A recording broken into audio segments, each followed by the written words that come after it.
it's your Gen X Big Sister here, and we are going to get into it. We are going to talk about the lust lens. It's a phrase I coined. Don't you forget it. So credit me, A.B. Palmer, with the term lust lens. It all started when I made a post on Threads at the beginning, towards the beginning of December, and it said, this is what it said. As a postmenopausal woman, my lust lens has been lifted, and I feel I see men and relationships much more clearly. Anyone else have their lust lens lifted? What do you notice? I was shocked at the number of responses I got. Not only did this post go viral, but I made like 2 or 3 subsequent posts about it, referring to the original one that also went viral. And not only did they go viral, but I got hundreds and hundreds of comments, tens upon thousands of views, hundreds and hundreds of comments of primarily women who understood what I was talking about and had various experiences of this. Some that disagreed or had a different view on it, obviously, and a couple of men who were triggered and upset by it, but they were in the wrong thread. So, this wasn't for them. So let me clarify. Let me clarify, first of all, what I meant by this and talk a little bit about how women, primarily Gen X and older, have responded. So the lust lens is, and I almost like envision sort of like this foggy, those lenses that they had on the old timey movie cameras that would get like fuzzy and it would like make everybody look romantic and beautiful. And I mean, I guess it's kind of like our modern day filters, right? But there was a really sort of exaggerated version of that in old timey Hollywood movies. I almost visualize it like that I spent the bulk of my life from, as soon as I hit puberty, and probably even before that, because I was very boy crazy from a very young age. I centered the attention and the views of boys, later men, from a very young age, puberty, adolescence, beyond. And I feel like I was wearing like this, there was this fuzzy thing over the lens, like on the camera there, meaning I viewed things towards a romantic ending. There was a romantic objective to so much. There was wanting to have a man and a partner in my life that was top of my list.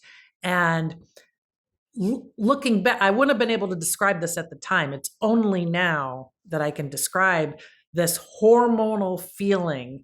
I did experience PMS, so I know what PMS feels like. I remember those days of having certain emotions and it didn't logically make sense that I was having those emotions. And that was very clearly tied to PMS. But I feel like it was more than PMS. I feel like the hormones drove me to so much. And there's got to be a biological explanation for that, of course. During our fertile years, it would seem that biologically we'd be drawn to procreate. So we would be driven by desire, lust, etc. And I feel like I made a lot of decisions and choices based on that. And I stayed with people longer than I should have, who weren't compatible with me to be long-term partners, but I often made them long-term partners anyway. And a driving force for me was that desire to partner and that desire to be sexually desired and to have an active, healthy sex life. I always had a very strong, high libido, and I was very proud of that. I loved my sex life. I loved my adventurousness. All of that was very much a part of my identity, and I was very happy and pleased in that.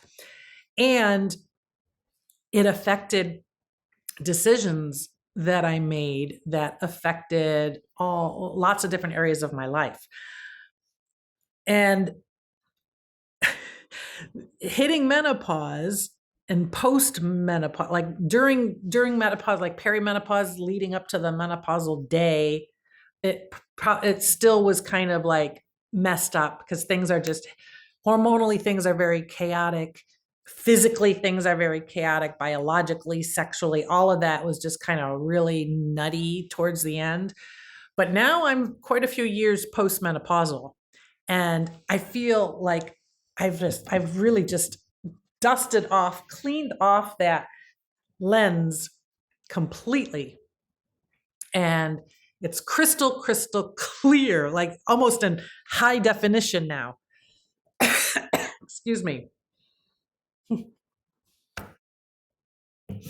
And my perspective on so many things has changed.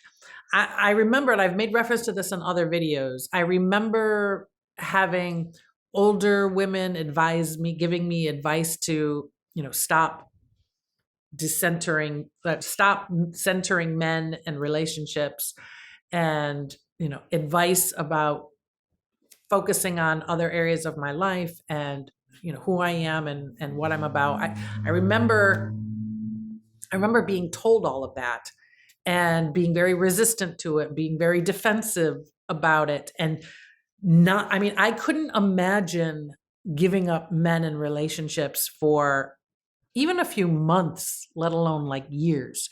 I remember after a particularly tough relationship where I was really, really heartbroken and was really put through the ringer, I decided to go on a sabbatical where I was going to I was giving myself permission. I don't even remember what kind of time period I gave myself. I said, okay, I'm going on a sabbatical. I'm not going to prioritize a relationship. I'm not going to prioritize men. I'm just going to do my thing, live my life. Wouldn't you know, during that sabbatical, almost the entire time, I started seeing someone and was spending regular time with them. And I had justified it in my mind that I wasn't breaking the rules of the sabbatical because he clearly was not long-term relationship marriage material. He was clearly for companionship and a sexual relationship and friendship. And so I couldn't even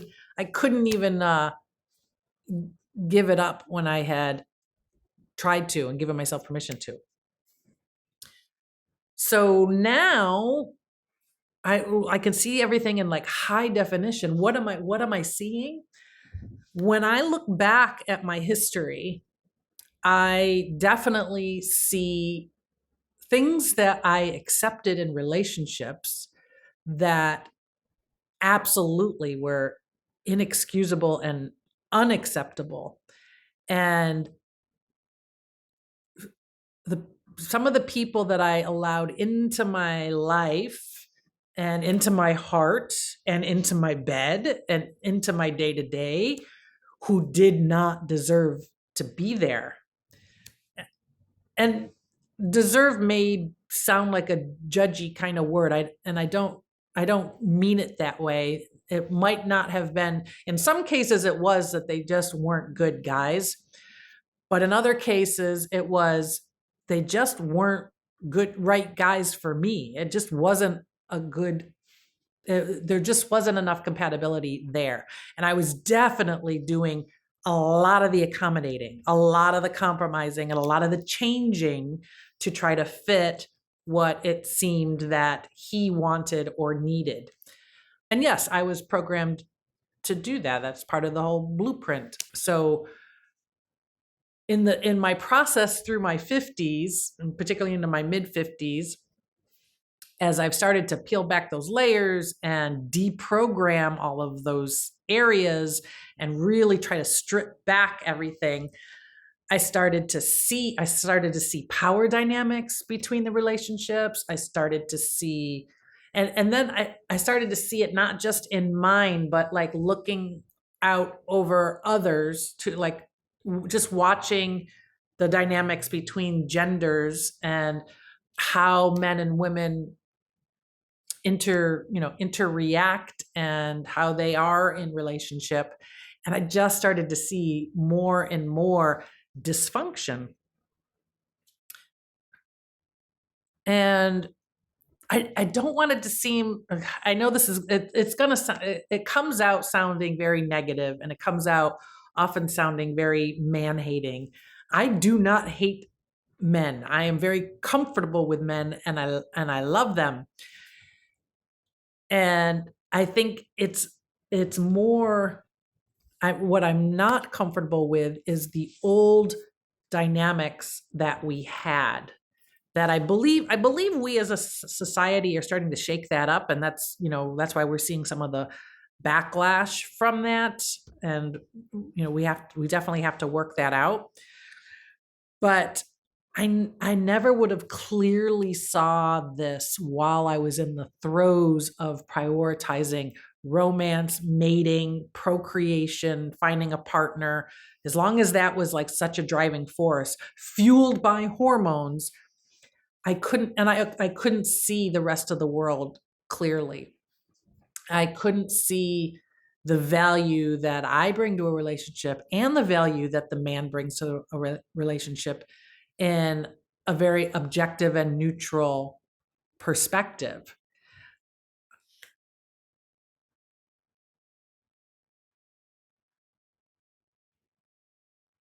And it doesn't, it doesn't really, I mean, yes, obviously the inclination is to connect that to sex and sexuality and drive and all of that, libido, everything, which there are connections there. But one of the reasons why we don't discuss it more as women amongst ourselves is, again, there's shame around it. There's shame. There's shame around talking about how your views of sex and how your needs for sex has changed at this phase in your life. If that change involves not wanting it as often or at all, not enjoying it as often or at all, not needing it as often or at all, like the priority of it has changed, admitting to that is scary and filled with a lot of shame, because it feeds into the ageist stereotype of the old dried up woman who's got no more value. This, they really, it's used as an insult for older women to become that way. And so I find that older women who still feel very sexually vibrant and still have that part of their life that's even gotten better than it was in earlier midlife, that's something that they're very proud of, understandably. But it also makes those of us who don't have that less likely, less willing, less able to talk about what we're experiencing. So I was just surprised at the boatloads and boatloads of women who agreed with me and had various versions of this experience and how it's manifested in their life. I'd love to hear from you. I know this is something, and this is another thing, younger women I don't think want to hear this. I think I remember I had a I had an older woman mentor when I was I was probably in my early 30s, if that. And she was in her 50s, like she was menopausal. And she told me that it's God's way of God's way of handling the fact that we become less attractive and less desirable and not sexually desirable as we age. And God's gift to us for that is we stop wanting it. So our desire goes away. So it doesn't matter. Ooh, that when I remember, like, just when she said that, it was like horrific to hear that. And there's so much not true in that. And yet that's part of what has kept me from really talking about it, like, openly and really sharing it. I do share it with my really close friends a little bit, but we only go so far. So I don't know where else to go with this. There's a lot more I can say about it, but as you can tell, I'm still processing how to talk about it. And after getting the response that I've gotten from the hundreds and hundreds of women who have commented, and with very similar, very different, all over the place experiences, it's kind of muddied me up a little bit. So my lens has gotten fuzzy a little bit, but just my clarity around who I am, what I want, what's important to me, and how I fit into this world has just become so much clearer. And it feels like it's related to my hormonal changes.